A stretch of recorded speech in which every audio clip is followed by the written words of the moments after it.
what are some of the books that you have either read again and again or gifted to people a lot? So nowadays my friends don't like it when I gift them books. But I do try to suggest books to everybody, and I would say the recent books that I've read, or maybe actually let's go 5-6 years ago, one of the first, I would say, non-fiction books that I really got into was books by Mitch Albom.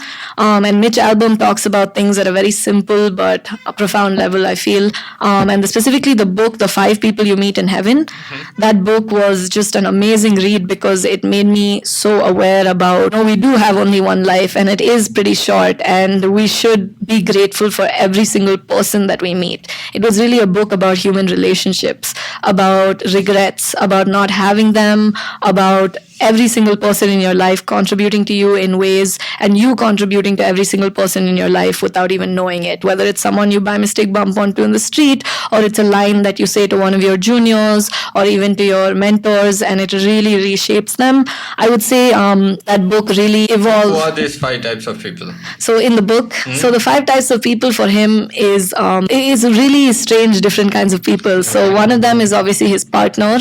One of them is a blue man. So someone who he by mistake hit on the road almost, and that person was a part of the circus, was really ridiculed for by mistake for being blue because of an accident that happened when he was young. And each of the people that he talks to, I don't necessarily remember each of them, but each of the people that he talks to just discusses how either the lesson that he taught them, or without even knowing because it was just a 1-second interaction, or a lifetime of lessons that happened together that he hadn't necessarily realized or awakened to realizing.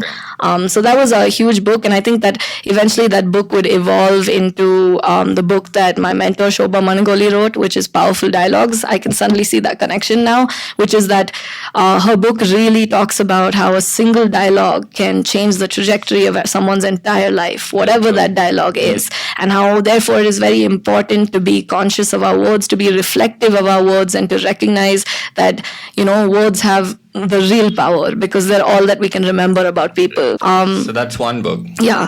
The second book was Outliers by Malcolm Gladwell. I just love his books. I read that book in my first year at Ohio State in my sociology class. So it was Introduction to the Sociological Imagination by Professor Michelle Oyakawa, and she introduced us to this book.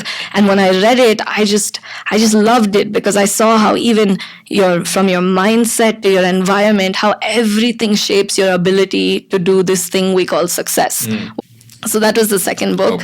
The third book that I read most recently was by one of my professors. I took an entrepreneurship class at the Harvard Business School, and it was Professor Tarun Khanna. So that book that he had written is called Trust, a foundation for entrepreneurship in developing countries. And this trust and this book shaped me so greatly in my mission for launching Milan, for making Milan as community owned and driven as possible, because it taught me a very fundamental lesson, which is entrepreneurs in developing countries, and I would extend that to communities, because India actually has a lot of developed communities and a lot of developing communities, just like the US and any other country in the world.